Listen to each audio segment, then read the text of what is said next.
Hello, everybody. I want to welcome you back to the Dynamic Decisions podcast, where we explore the strategies that drive successful decision making in the world of business. Why? Because the best decisions come from great conversations. I'm your host, Teasha Cable, CEO of C Model Data, and today we have an awesome guest who has made a significant impact in the sales and marketing landscape. His name is John. He's the Chief Strategy and Marketing Officer at Pipeliner CRM. He's got over a decade of experience at Pipeliner and has been instrumental in enhancing their market presence and developing innovative strategies that resonate within the entire sales community. He is also an Amazon bestselling author of Winning the Battle for Sales, Lessons on Closing Every Deal from the World's Greatest Military Victories and Social Upheaval. John, welcome to the show. Thank you so much for being here. Would you tell us a little bit more about you and about Pipeliner? Sure. Thank you, Teasha, for having me. As you said, I'm the Chief Marketing and Strategy Officer with Pipeliner CRM. Pipeliner CRM is a CRM that's very different from traditional CRM. It's built from a salesperson first perspective. It's visual. It's AI enhanced. It's got automation built in, and it really does help salespeople be more focused, be more prepared, and be able to engage with prospects and customers in a more informed and intelligent way. And the system supports them for that. With that, I also have a podcast, as you know, Sales Pop, where I interview people. And that's kind of our educational, altruistic give back, because we believe in helping and educating, and we believe in high quality content. So that platform, over 1,600 interviews on that with sales, marketing, leadership, motivation, entrepreneurs, that kind of thing. So that's kind of me in a nutshell. That's fantastic. So let's dig in a little bit. Why shall we? So you've built Pipeliner CRM, right, with your team. You're a leading visual. I like the idea that it's visual because I've used CRMs for years, and non-visual ones are always no fun, right? Just a whole bunch of words on a page and data and numbers. Not sure if it actually solves what the major issue is. So here it is. You've got this visual CRM platform. You've got a decade of strategic leadership. You've authored these best-selling books on sales strategy. What do you believe is the most critical element for organizations to actually succeed in trying to enhance sales performance, especially because today's environment for selling is so complex? Yeah, well, I think the first thing, Teasha, is you have to get organized. And I think that is one of the most important things. Like, you have to have a well-defined sales process, and one that is aligned with your target buyer and how they like to buy. So that, for me, that's the most important thing, is you need to have a defined sales process that's aligned to how buyers buy, and it needs to be adopted by your salespeople. It needs to be rigorously enforced, so that as you move opportunities through your pipeline, the correct opportunity is in the correct stage. So therefore you can forecast and predict revenue optimally. And I think that's the thing, is sometimes people think that process in sales, that they go, oh, sales is an art form. And you go, yeah, there's a lot of creative elements to sales, but fundamentally it also, if you follow a process, that's your track to run on. Research from companies like ZS Associates and McKinsey and that have shown in the past that the top performing sales organizations are the ones that have a defined sales process, rigorously enforced. Each stage of their sales process has steps and tasks and things that need to be achieved in order to move to the next. So it's very granularly defined, and it's adopted and used by the salespeople. So if you want to know how to be more successful, I would say first thing is be process driven. And that's really important. Second off is you want your salespeople to be focused on where they bring the greatest value.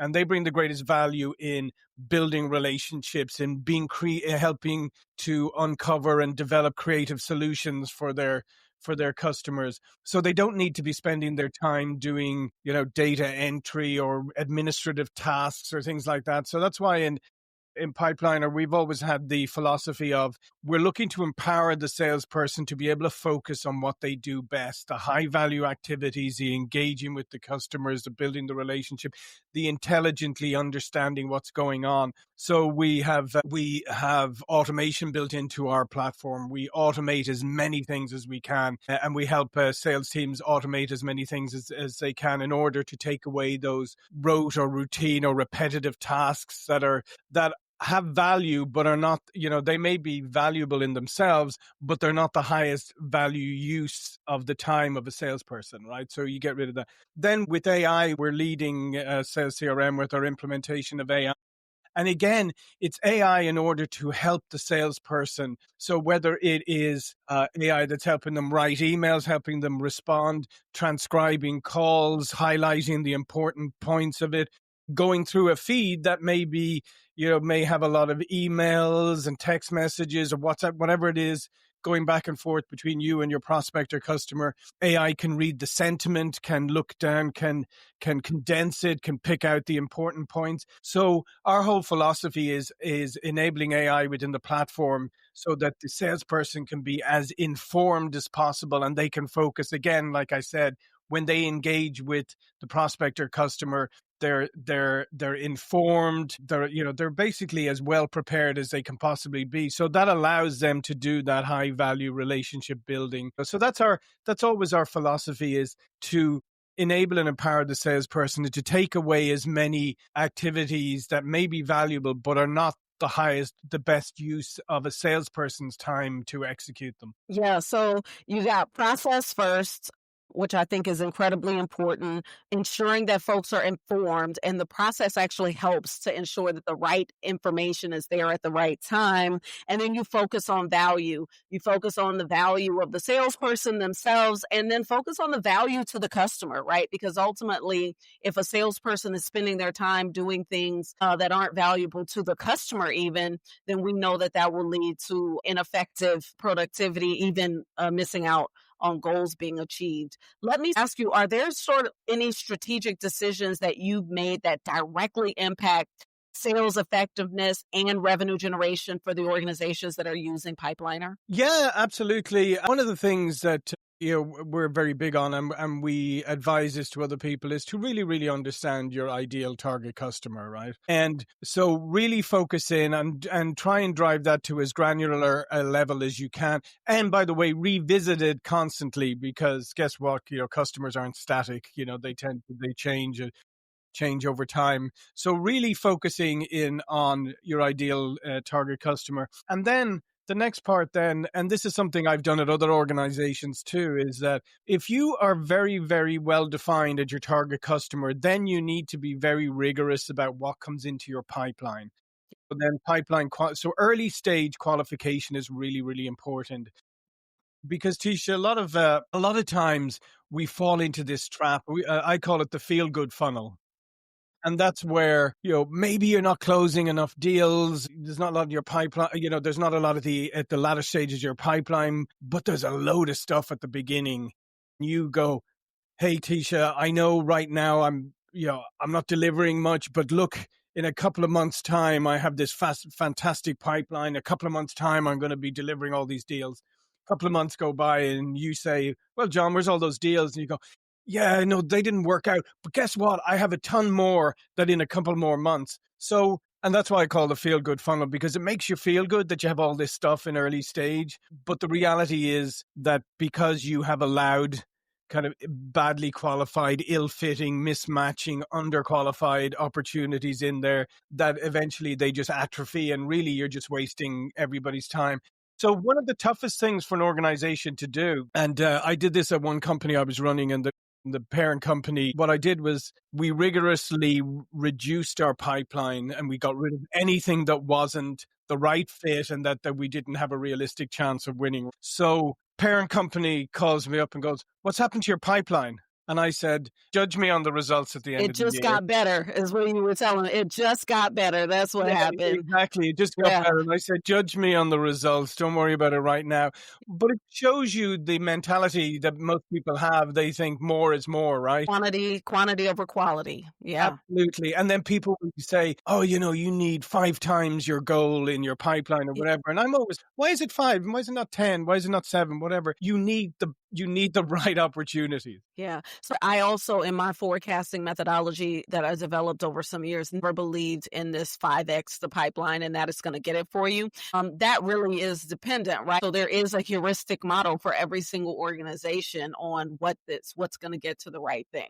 So if you are selling 100 to $300,000 deals, right, then you need some multiple on that pipeline, but it's highly dependent upon the velocity, the speed, all of those things within that pipeline. So you got a lot there, but I really like your focus on the ICP, because now I'm going to come back and say, hey team, I can now effectively talk to marketing about the who we're talking to, and I'll know really quickly on who's doing good and who's doing bad and what they're bringing in based on that ICP being very clear. And then us kind of, but not at the high level, because I think that that's another misnomer. Is I don't think that people actually dig deep enough into the ICP to go beyond that early. It's a company that's this size and this stage, but what do they think? What do they believe? What do these buyers actually struggle with? Are you dealing with invisible barriers, right? That are in people's minds too. I think that's another thing that we never really capture in the ICP conversation.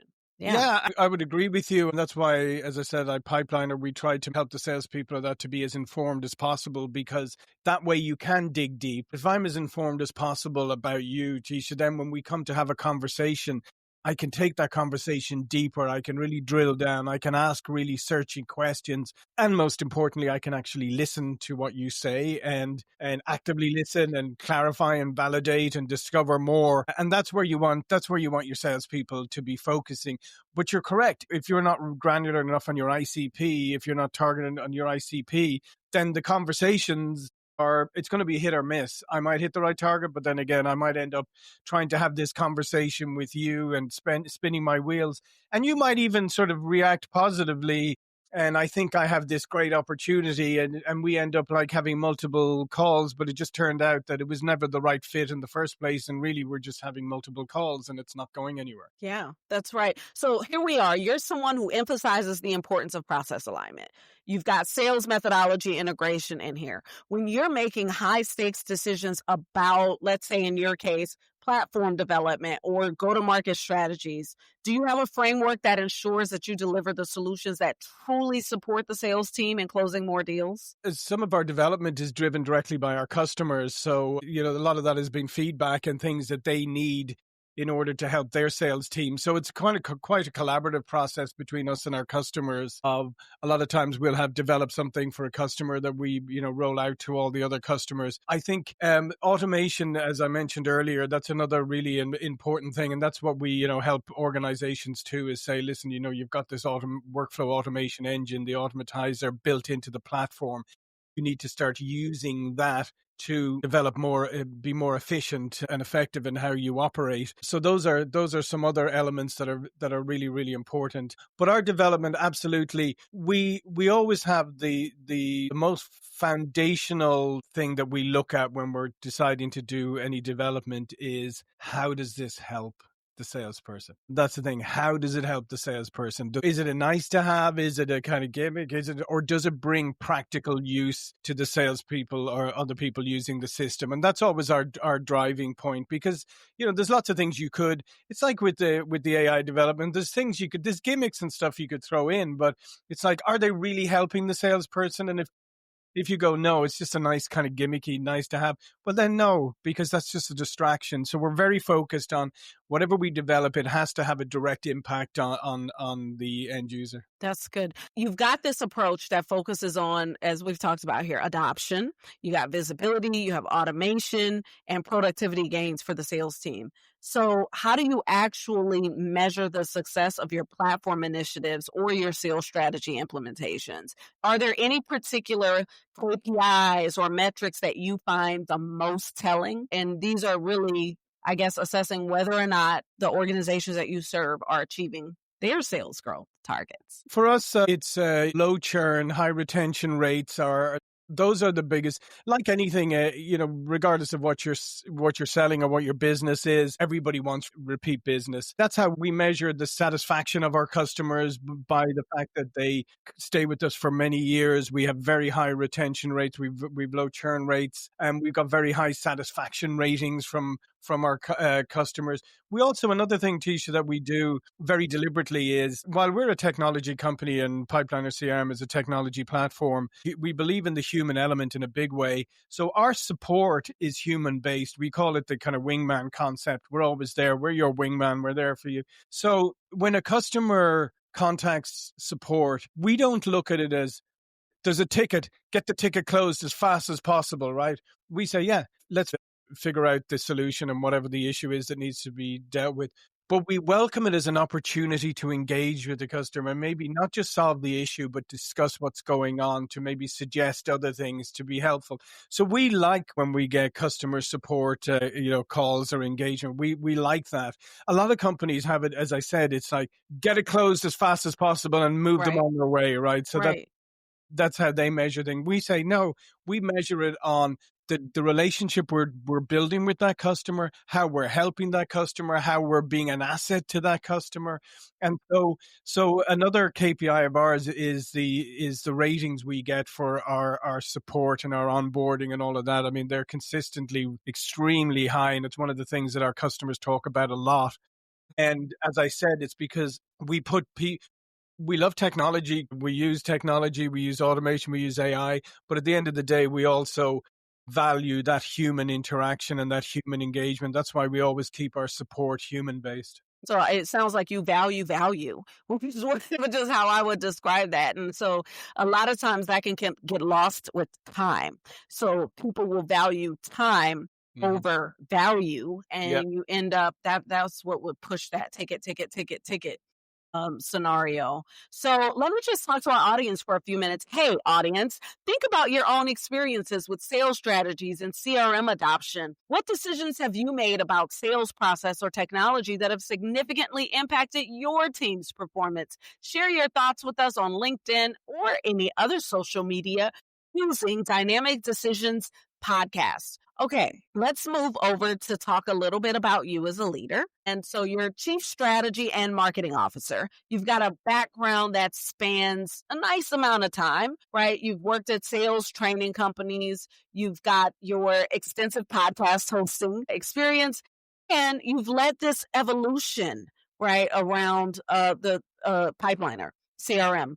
Are there strategies that you've been using that actually build up the culture of innovation and continuous improvement within your organization, especially when you have to serve enterprise clients, you have to educate the broader sales community, you have all this mishmash of things going on? What are some of your strategies? I think the first one, Teasha, and this is one that I've used throughout my career, is focus. It's as simple as that. Focus is probably the most important strategic element that you can introduce, because we live in a very distracted world to begin with. And also, we're always, we're a creative, innovative people. So we're always thinking of new things and things we could do and all of that. I mean, this is in most organizations, but you have to balance what you could do with what you should do. And you have to focus. And for me, that's where a lot of organizations fall down. And that's always why it's been a very core element of what I have done. And it's hard. I mean, focus is really hard because people don't like to make choices, right? They really don't. Because if you choose one thing, by default, you're saying, I'm not going to have those things over there. I'm going to choose this. And we don't like doing that. So we tend to try to do everything. And one of the things that I experienced early on, Teasha, was doing strategic sessions, with executive teams and planning sessions. And you go through the session and you'd be doing, okay, people who come up with great ideas and be putting, okay, we can do this. This is fantastic. And then I'd say, okay, those are all great ideas from, things that we should consider. I'd say, okay, let's switch gears for a second. What are we going to stop doing? Right. And then Silence, right? Nobody wants to give up anything. Nobody wants to stop anything. Even when sometimes when you identify something and you say, why are we doing this? And people say, well, we've always done that. And nobody actually can tell you why we're doing it, what the reason is. It's just something that's always been done.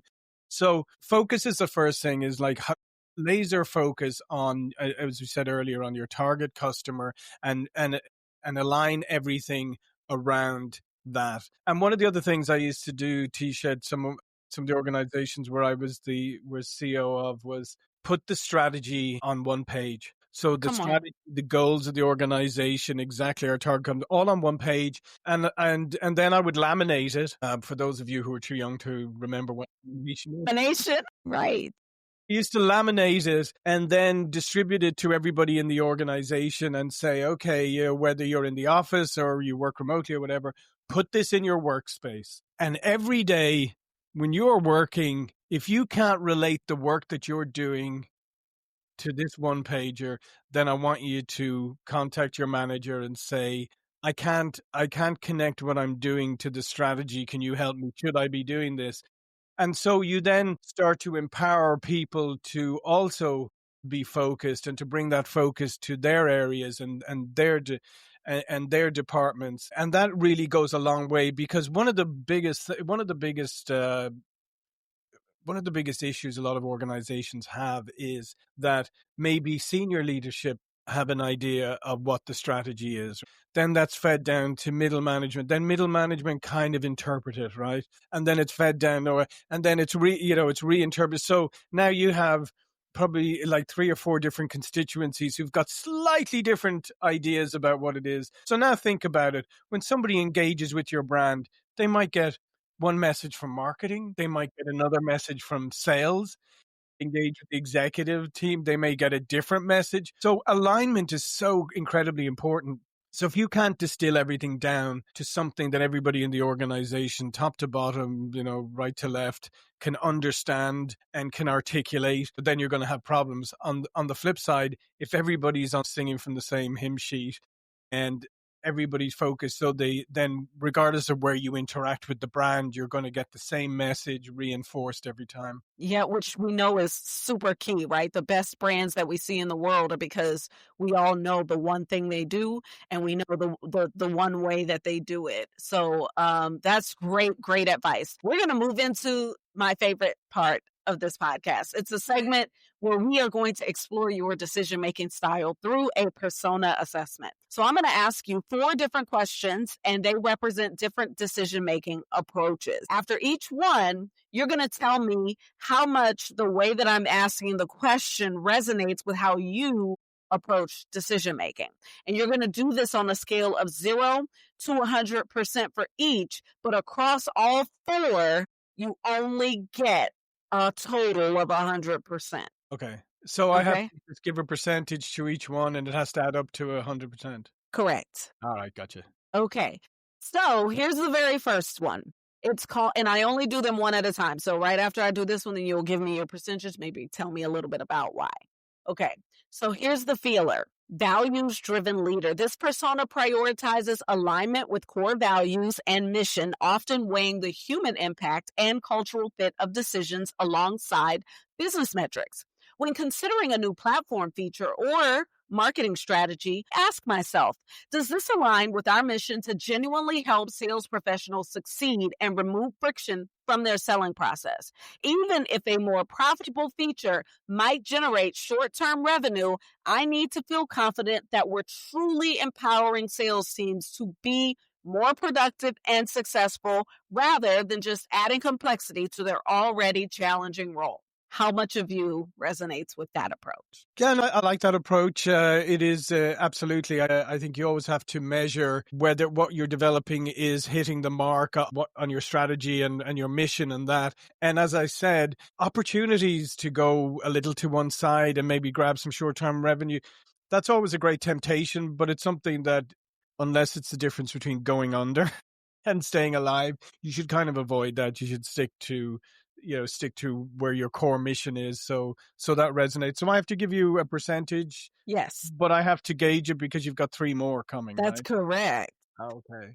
I'd say probably give that a 25% then. Okay, 25% feelers so far. Now, if you end up 25, 25, 25, 25, then I don't know about that, but Yeah, yeah, yeah. let's see. Okay, here's the next one. It's called the planner. It's a strategic visionary. This persona focuses on long-term implications and future-proofing decisions, always thinking several moves ahead and considering multiple scenarios. When I make strategic decisions about Pipeliner's product evolution or say sales map content, I ask myself, what are the long-term implications of this choice for the sales technology industry over the next 5 to 10 years?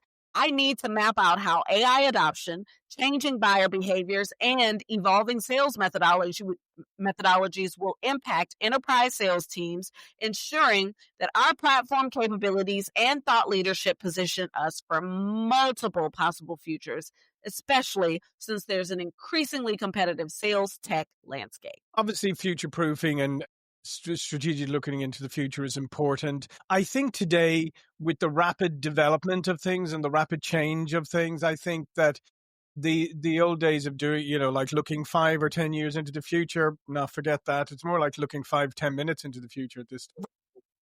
Um, so I think yes, but I think yes, that's important. But you have to pull the time horizon back, and you really have to look at what are the best decisions for this quarter, for the 6 months, for this year, maybe 2 year window. I think it's really kind of hard to go beyond that right now. So I would say looking at long time horizons is not as important as looking at short to medium term horizons, because we don't know what's coming. We don't even, I mean, right now we're implementing AI agents within our system. Personally, I think intelligent agents are going to change how we interact with software going forward, and that's going to happen rather quickly. Absolutely. Tomorrow. It could be tomorrow. You don't know. Tomorrow. Yeah. So I would say yes, that's obviously important to look forward, but I think because of the dynamic nature of things and the fact that everything's moving so much faster, I think agility is as important as future thinking. So what's your percentage? Okay, well, I'll give that 15 then. Okay, 15%.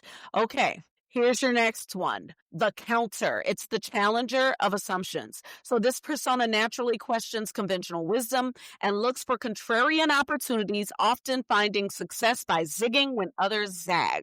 When evaluating new sales technologies or industry trends, I ask myself, what assumptions are we making about sales process and CRM adoption that might be fundamentally wrong?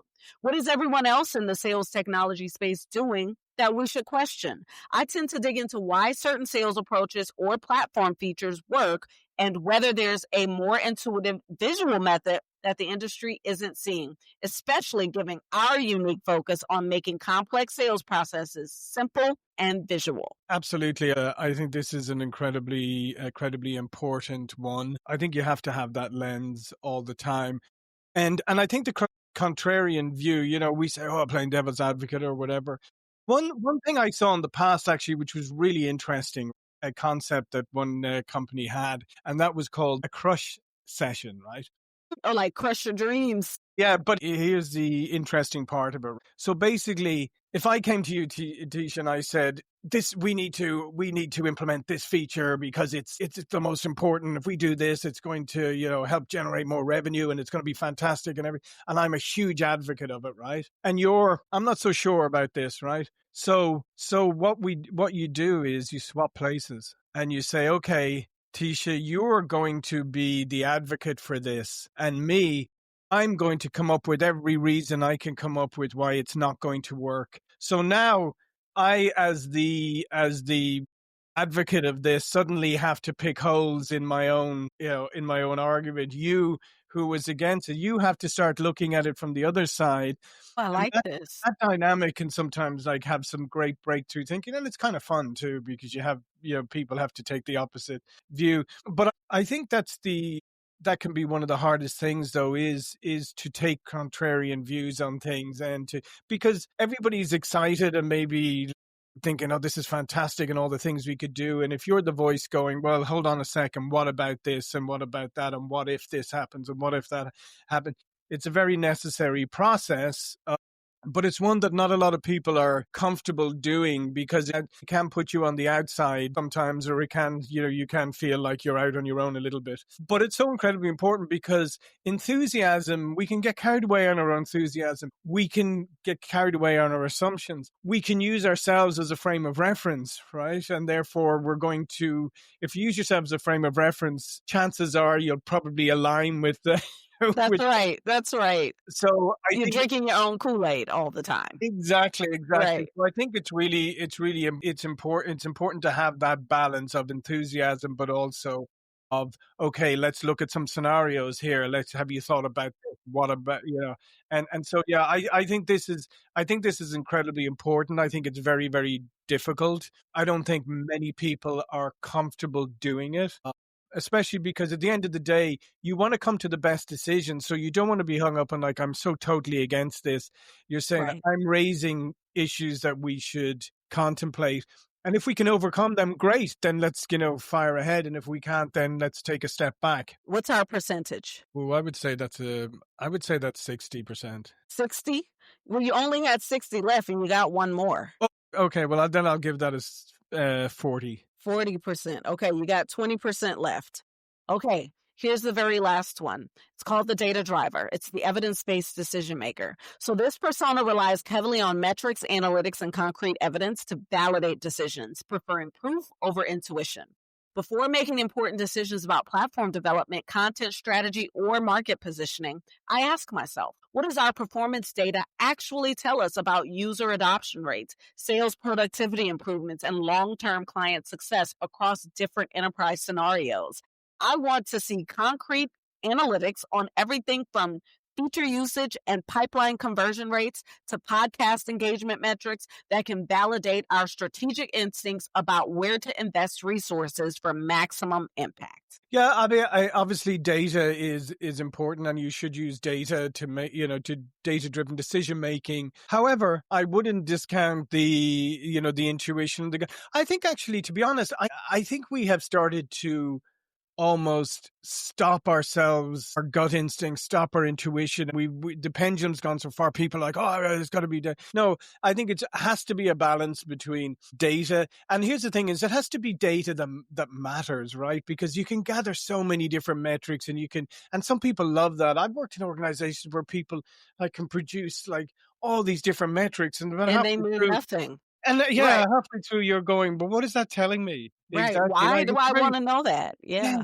It's mildly interesting. That's about it. So I think you have to balance, like, identify what are the key metrics, the key data metrics that are important. And then you need to combine that with your own experience, your own intuition, your gut feel. And then maybe sometimes you have to say, yeah, this is something that maybe this is a little futuristic. Maybe this is something that people aren't not banging down the door looking for, but we feel strongly enough this is something that can really help. So we're prepared to take a chance on maybe a bit of a leap of faith. So I think it has to be balanced. So do you give it your last 20%? I'd give it 20%, yeah. All right, so there it is. You are 25% feeler, 15% planner, 40% counter, and 20% data driver. There it is. Thank you so much for doing that activity. Hopefully there's something to learn there. A lot of times. It's fun.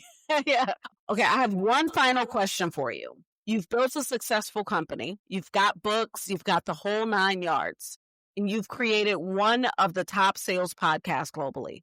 If you could give one piece of advice to an aspiring leader in your space, what would it be? It would be, I would quote my compatriot Oscar Wilde, and that would be yourself because everyone else is taken. It's a good one. And honestly, that would be my best piece of advice is be yourself, really be your authentic self. I mean, hopefully your authentic self is a good person, right? If it's not, then that's a different story. Don't be yourself. Be transformed. Yeah, be your authentic self.